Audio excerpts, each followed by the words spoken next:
Hey, my MP3 pool, what's going on? My name is DJ Q. We have a very special guest today, a world champion battle DJ, an international tour DJ, an overall great person. Without further ado, I bring to you DJ Ease. Yo, Ease, what up? How you What feeling up? today? What up, man? I'm chilling. It's great. It's sunny. It's hot, so I can't complain. I don't know about where you at. It's been cold here for a while, but now I'm enjoying the weather, enjoying the day. So everything's good. Can't complain. Love to hear it. Love to hear it. Where are you currently located with I'm all the sun? located in San Diego, California. I'm in Ocean Beach, so I'm loving it, man. It's real cool city, real chill vibe. Like everybody's pretty cool. It's not too chaotic. It doesn't feel like a huge city. It feels like a city I can reach the airport without too much stress. You know what I'm saying? But, Yeah, for sure. Dope. So, what are some of the differences staying out on the West Coast? I know you're originally from the East Coast. So, I'm from upstate New York, Rochester, New York, 585. That's where I'm from. The difference is just other than the weather, the DJ community is a lot different. The DJ community here, let me fix this thing. The DJ community here is a lot more open, like as far as people communicating. I feel like it's a lot different. It's not such a dog eat dog in the same way as New York. Yeah, it's been cool, and there's a lot more turntablism out here than I noticed when I was back east. There's a lot of party rocking out east. Out here is like more driven towards like being good at everything. Like being a good turntablist, being a good blender, being a good party rocker too as well. And that's why I like the vibe out here with that. that seems to be real conducive with your style. You seem to be Right. pretty good at everything. So, let's start from the beginning. Tell us about who or what inspired you to DJ. My uncles were DJs. I have family members that are DJs, so watching them when I was younger, I was inspired by what they were doing. So without them helping me or anything, I just like told my mom I want turntables. I grabbed the old turntable from my grandmother and an old turntable from my grandfather, like belt-driven turntables, and I started messing around in there using my uncle's old records that I would steal from the basement of my grandfather's house and ruining their records. And I was kind of influenced then. I was at an early age. I was probably like 13 at the time, but I wasn't really seriously DJing. I was just screwing around. When I hit like 17, I started really seriously I started watching these battle tapes with my homies. Like I hung out with a lot of skateboarders, and they just have like videos on in the background when we at the crib, and they'll have like one of my homies had an ITF DJ battle playing in the background, and it have the Zoo York mixtape, skate tape, which had Rock Raider in it. And I was like, yo, that's dope. Like, this is crazy. And one of my homies ended up buying like a scratch mixer and a turntable, and he let me borrow it. And I was messing around with it at my crib, and I told my mom, like, yo, I need a setup. I want one for Christmas. So I got one of those DJ in a box on the back of the Source magazine that lasted me a few months before it broke completely. But it was dope, man. Coming up, I had a homie at high school that was into turntablism heavy. Like, I saw him walking through the cafeteria one day with a Techniques hoodie on. I'm like, yo, you know about DJing? He was like, yeah, what's up? This white dude named Tom Zenz. He was like, thick ass Coke bottle glasses, had this Techniques hoodie on. I'm like, yo, what you know about DJing? He's like, yeah. He's like, I know a little bit of stuff. I was like, we should link up. So I came over to his crib, and he had all these battle records and stuff, and I just started practicing scratching with him. And that's basically how I got into turntablism, which is the first thing I got into. Before mixing, I didn't know how to mix records or anything. I learned how to scratch first. So, what was the next phase? First, you learned how to scratch. I learned how to scratch, and I learned how to juggle a little bit. I wasn't that great of a juggler, but I knew how to backspin a little bit. And then I started entering these competitions. So within my first year of having turntables, I started competing. And I only had one crate. I had one crate, like, and that was mainly full of like dirt style records, like Qbert records and battle records and stuff.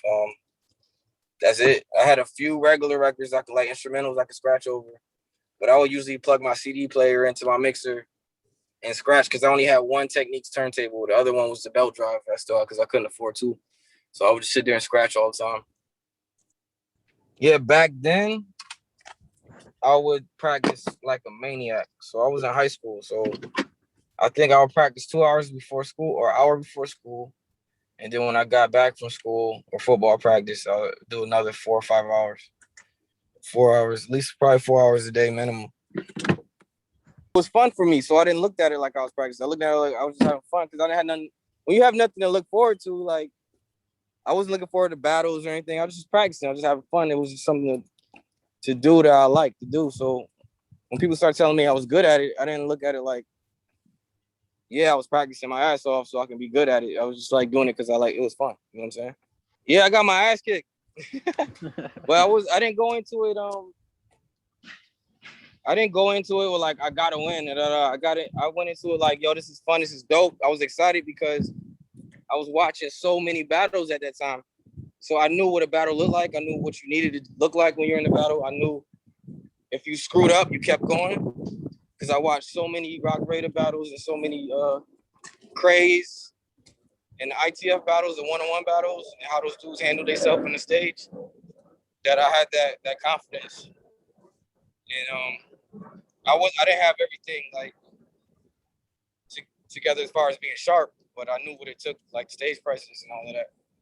What advice would you give to any DJs that are thinking about entering into the battle culture, the battle scene, but might be on the fence? You should definitely, if you're on the fence, you should definitely, even if you're near the fence, on the fence, off the fence, whatever, if you're anywhere near the fence, you should definitely do it because it's always a win, even if you lose. The reason why I say that is because you being in the competition is giving you exposure already because people are watching you, which is a win, right? You're meeting other DJs. You're even if you're competing against them, or you become friends with these guys, you end up helping each other out, practicing with each other, coming up with ideas, booking each other, you know? So it's a whole community thing that, like when you're competing with these guys, like it's like when you see NBA players compete against each other, then they play in the same team or they don't, it's still they practice each other in the off season. You know what I'm saying? Like it's you both pushing the culture of what you do.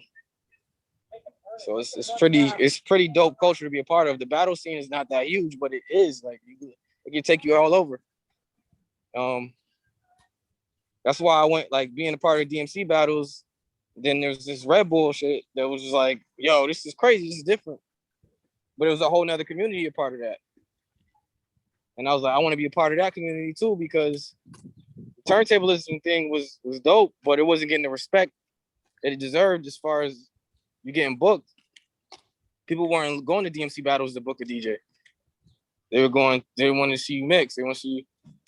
Because at that time, I remember before Red Bull, like a lot of promoters were scared shitless of booking a turntablist because they think it's going to show up to the club and just crash the whole time. People are going to be confused and ruin the party. And it has happened to a bunch of DJs already that I know of that somebody was like, yeah, we're never bringing him back here. No, I'll mention the DJ's name. They're like, oh, yeah, we had him at the club. That was horrible. He's a dope scratch DJ, but he was a horrible party rocker, you know? So, yeah, it came down to that, me making a decision of being a part of those communities, man. So to answer your question, yeah, you should always enter a battle if you feel like you're on the fence. Preparing for the DMC, and this is a good question because I felt when I went into the Red Bull competition, I went in with the mind state of a DMC battle, which is the wrong thing to do. So I had all these routines that were like scratching, juggling, tricks, and all this stuff, which is not what wins a competition like the Red Bull 3-style. You got to have mixes, you got to have creativity, you have to have moments, and it doesn't have to be scratch orientated. You don't have to have something that's like turntablist. You just have to have musicality. And when I first entered Red Bull in 2016, the U.S. Finals in Philly, I went in and I did a bunch of routines and it went over a lot of people's heads because it was just like da da da da da da da da for 15 minutes. You know what I'm saying? It was like too much. So when I came back the following year, I studied all the DJs that have been winning all the years, and I realized that I had to fall back from what I was comfortable with, which was turntablism. When you're preparing for a DMC battle, it's a lot of muscle memory, it's a lot of beat juggling, a lot of scratching, a lot of technique. It's technical. It's a technical battle. Red Bull is not a technicality battle, so you got to really dig into your musicality. It's a musicality battle. It's technicality and there's musicality. That's the difference. Just every year when I run into some promoter or somebody that doesn't understand why I'm being booked or doesn't understand me, it's like it pushes me because my first DMC was in 2002 and I lost, and it wasn't even a regional. It was like a qualification to get into a regional. Then the regional gets you to the East Coast. Then the East Coast battle leads you to the U.S. finals. There's a lot of steps back then. And I never won the DMC battle. So my last battle was in 2004 in the ITF, and that was against MYMP3POOL, who won the DMC that year. And then I was like, I'm done with battling. Like I ended up meeting Afura, and he ended up making me his tour DJ, and I just started traveling the world and blah blah blah. Like years went on, no battling. Then 2011 came, and I moved back. I was living in Germany, and then I moved back to New York because some shit went down. I had to move back to New York, and in my small town of Rochester, New York. And I was walking around town, and some DJs was like, "Yo, this kid wants to battle you. He's saying you soft." And I'm like, "Bro, I don't battle no more. I'm like a tour DJ. I don't, you know what I'm saying? I'm like, whatever. I'm trying to figure out how to get in the club scene out here because at that point I learned how to be a club DJ also because in Europe I was out there so much. I started hanging out with SK83." Who's the Red Bull champion, but me and him became friends in 2006 because I moved to Germany and we hung out all the time and we DJed together all the time. And he would book me and I would book him in New York. And we became friends, you know? So I learned a lot about party rocking through the way he played and how to organize my crates in a because he was the first one I seen with Serato in a club. And he was like using Serato and he was using real records. So if he had the real record, he'll play it. And if you didn't have it, played in Serato, it was like a lot. This isn't that back then, but moving forward, 2011, this dude calls me out, like, "Yo, I want to battle you. You don't want to battle you." I'm like, "Bro, I don't want to battle no more." He's like, "I put $500 up." And at that time, I was like, "Okay, cool. I can make some money." So he's like, "Yeah, all vinyl." I'm like, "Dang," because at that time I haven't used vinyl songs. It's 2011, everybody's on Serato already. So I was like, "All right." Luckily, I was back home, so I went digging at my mom's house, found some records, put together some routines, put the cue stickers to the records like I used to. Like I had to retrain my brain, get the muscle memory back to battling. I ended up winning. I was like, "Yo, this is dope. I won the battle." He's like, "Yo, double or nothing." Dude called it back. It was a pack. By the way, the battle was packed as hell, and it was dope. And I beat him in front of the whole town, and then called it back. I beat him again. And then I found out about the Winter Music Conference battle that was coming up. And I was like, "Hey, I got all these routines. I might as well just go to Miami and use these shits, you know?" Because the second battle was on Serato. He's like, "Yeah, screwed up. Fine, let's do the second one on Serato."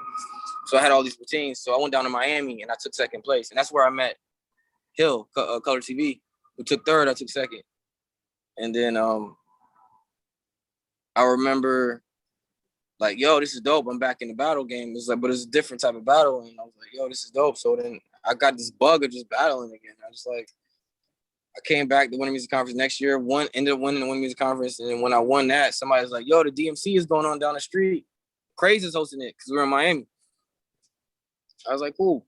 So I went down there. I took second place. And Craze was like, "You're dope." And when Craze said I was dope, that's when I was like, "Yo, when's the next DMC?" And then the next one was in Atlanta the following week. I flew to Atlanta and I won my first DMC regional. And then next thing you know, it just starts snowballing, man. Like I made it to U.S. finals. I lost. But then the next day after the U.S. finals was the Rock Raider Gong battle in New York. And I ended up winning that. And I just turned into like this animal, bro. I was like, I got to get booked. Because I had mind you, this whole time I had no manager. I had no way of, social media started booming. like Instagram and all this shit. So I started posting my DJ videos, and people were like wanting to book me through that. So I realized like battling was getting me booked in a different way. Even when I was at Winter Music Conference, the year I lost, there was a club owner there from Toronto. He's like, yo, I heard you from Rochester, New York, which is 3 hours from Toronto. He's like, yo, your set was dope. Like, I want to book you at my club. And he made me a resident DJ in Toronto for a year, 2 years or something. And later on down the line, I was in Dubai with Young M.A. and dude was in the crowd like, ease. I'm like, who the hell is this dude? The guy that booked me originally was running the club in Dubai, in Toronto. The guy from Toronto. It was like, this is nuts. But back to answering your question, man.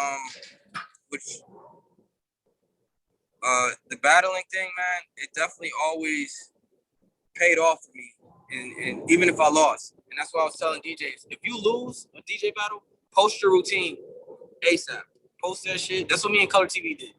I'll lose. He was like all my DMCs where I was losing in New York. Be like, we lost. Tomorrow we go film it. Film it, put it on the internet. We'll be the first DJ that was in the battle with our shit on the internet. And we're getting all these hits, views. Phones are ringing, yo. Want you to play our clubs.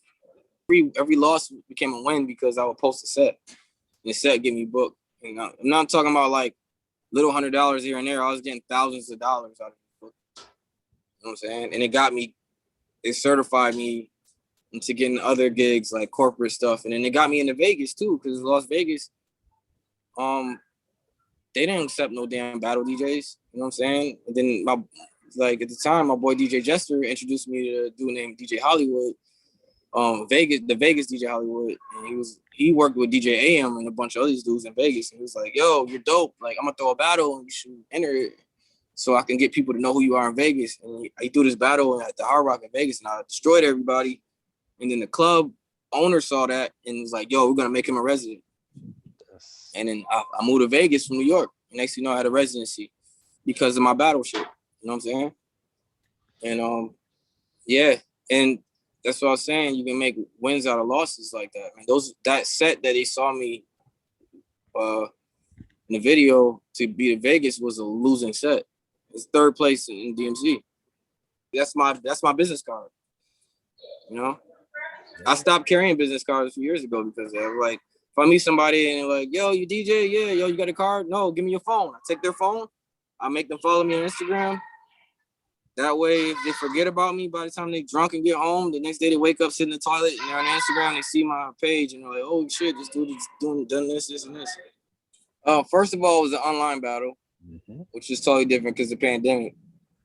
But what's even crazier is it was supremacy. So supremacy is one-on-one battles. It's like bracket style. Like you win one guy, you go to the next guy, and you know what I'm saying?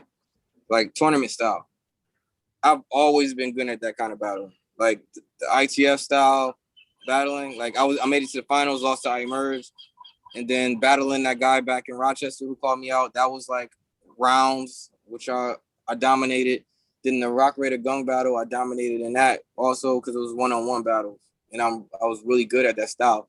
The DMCs I was entering before were a 6-minute showcase. You know, this year, this supremacy I entered was the first time I ever entered supremacy ever, DMC supremacy. And you know what I'm saying? So preparing for it, every year I told myself I was going to do supremacy. I was like, yeah, I'll do supremacy next year.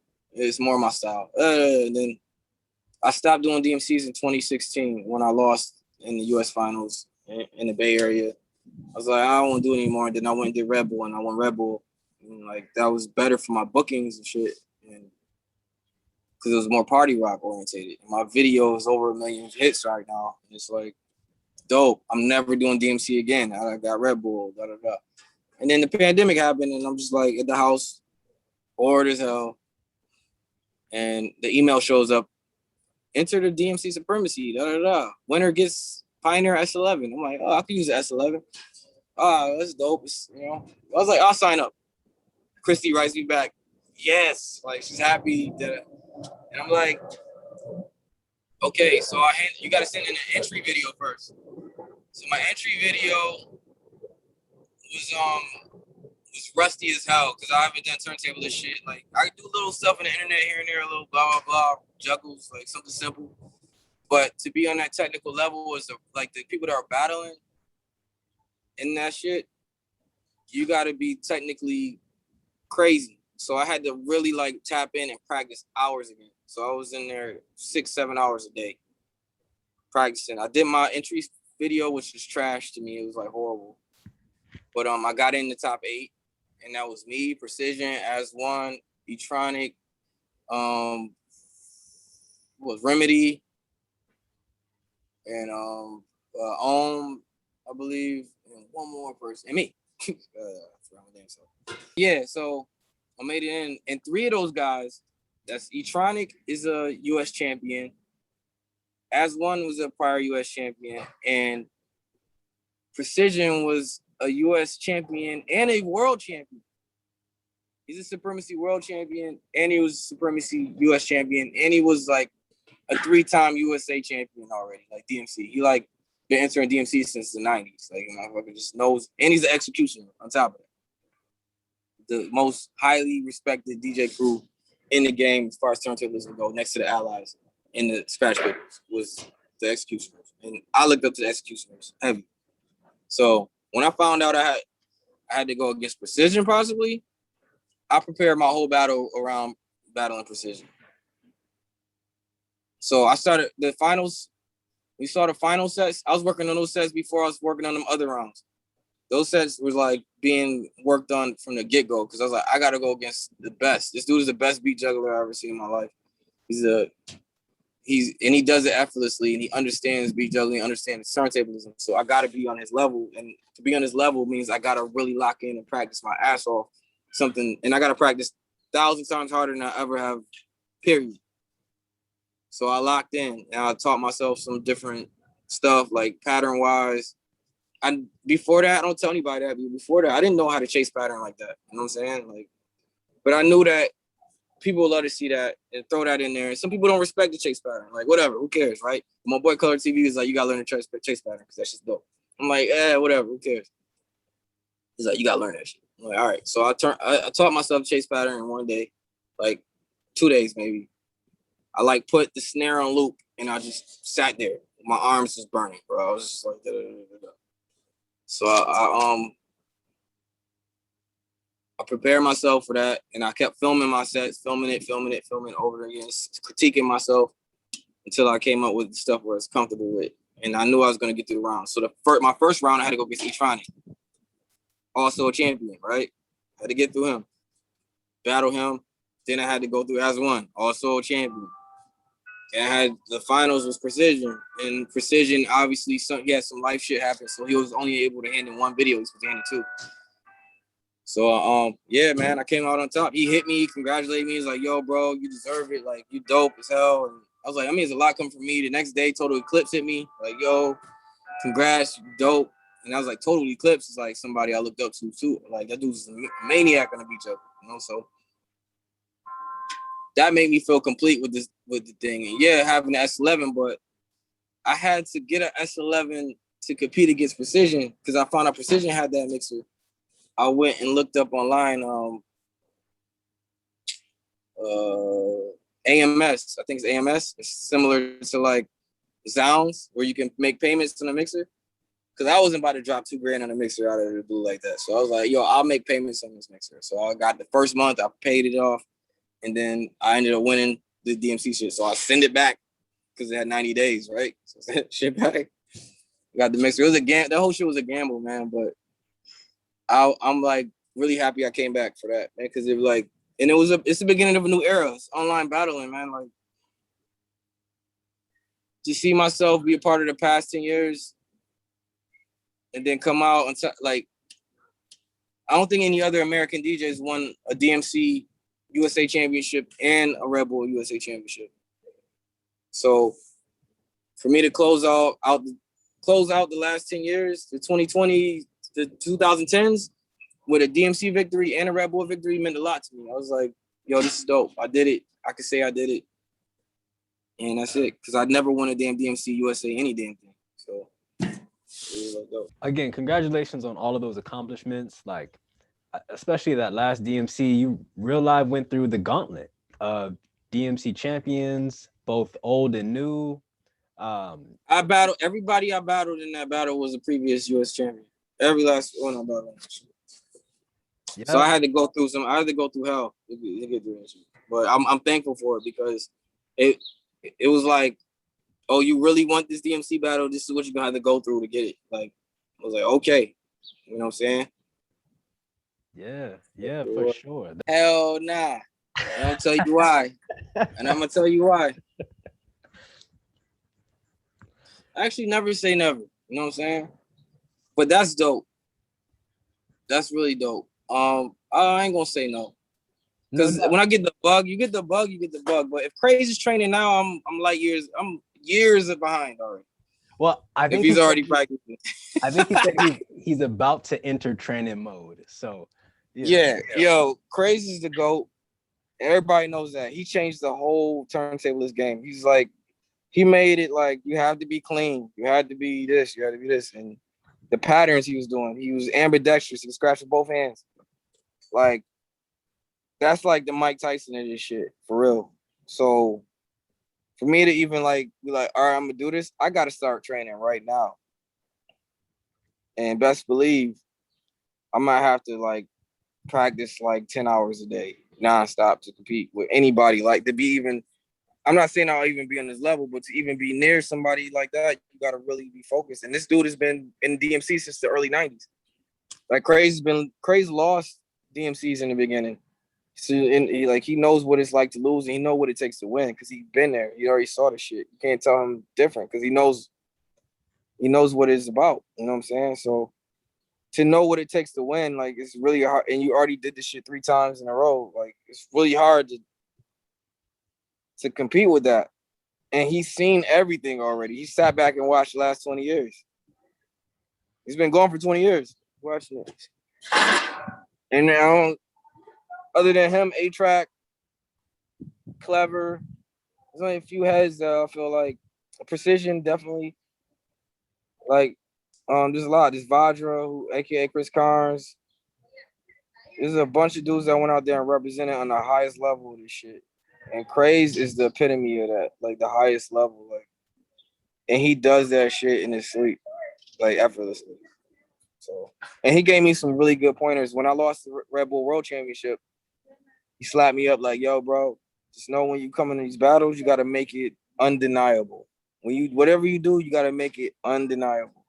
Like, there's nothing these people can say about this set, and you impress yourself, and you impress the people that you going against, and everybody else. But you got to most importantly impress yourself. Like, if I didn't know, he didn't say this, but I look at it like, if I didn't know me, what would I want to see from me? You know what I'm saying? That's the way I compete. This is a bunch, man. Clever's World Championship set 2001. Crazy's 1998. DJ Noises 1996.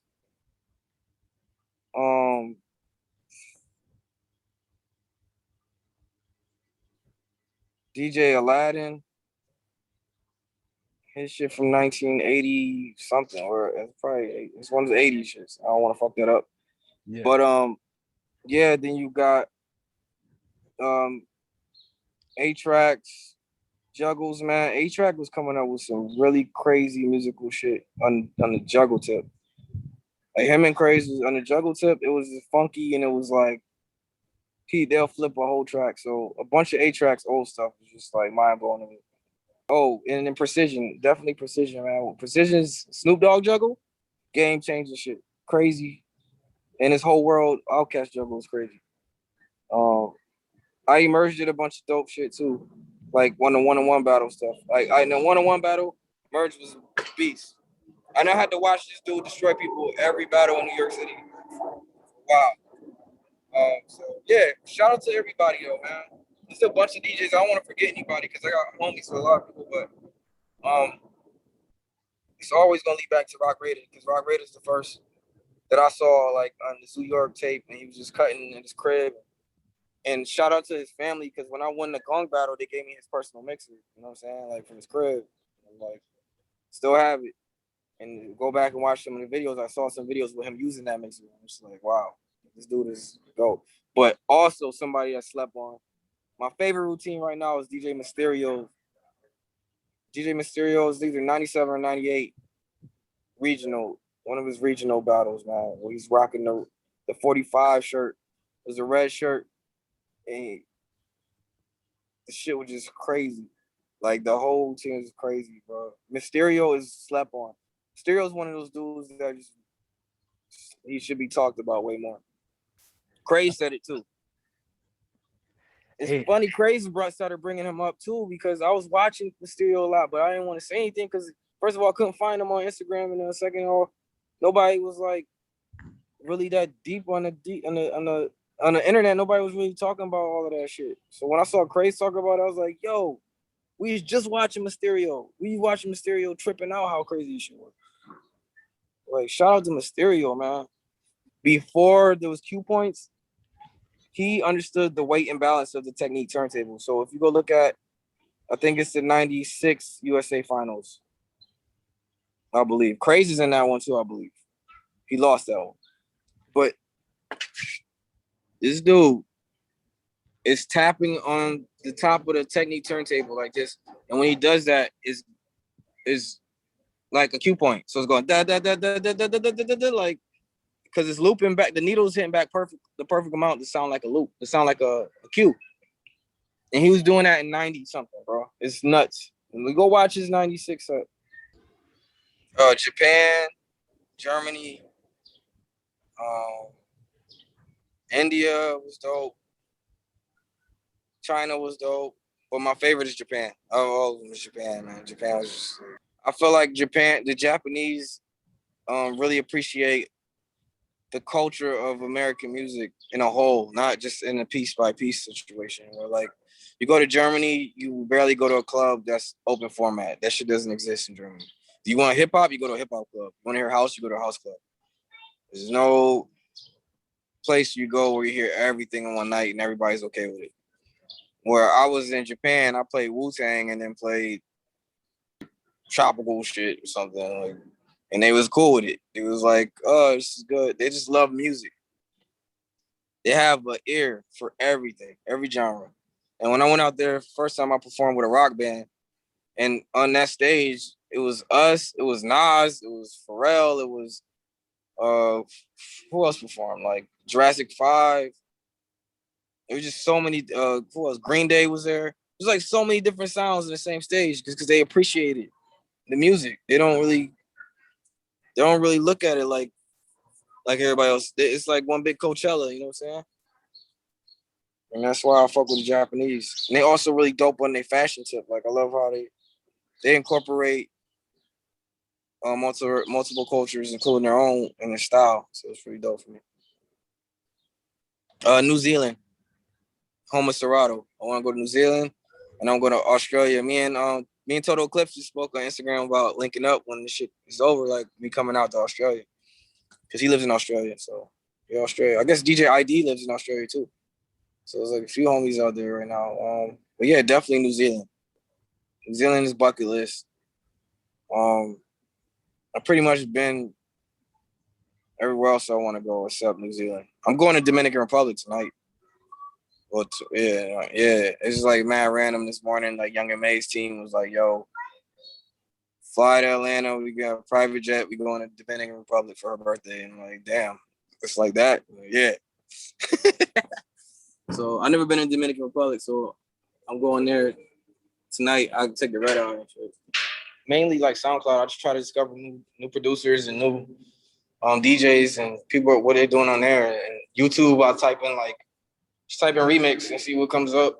You know what I'm saying? Like, yeah, it's a new way of digging. It's digital digging. You know what I'm saying? So it's pretty cool. And then I try to share it with as many people I can. But the fun part about it is digging up something dope on SoundCloud and then going to Twitch and playing it, and everybody's like, "Yo, what is this?" Like, it's just like, I love that reaction, you know? And that's what's fun about it. For the showcases, he tells me how much time my showcase is, and then I put it together with the routines doing that. But some of it I wing, man. Cause like, yo, I got this track, I want to scratch you, so I'll start off scratching that. But it depends. I'll fill it out. But these showcases, they usually just like, it's not like a club atmosphere. It's more just like a bunch of DJs in a room, and they like want to see what I'm gonna do, and it's pretty cool. And it's Texas, which is dope, because Texas has a dope turntablist community too. You know what I'm saying? But it's not spoken about. So they really appreciate what the fuck I do. And that's why I love going down there, man. I love going to Texas a lot because they really respect the game, and it's a lot of people that look like me that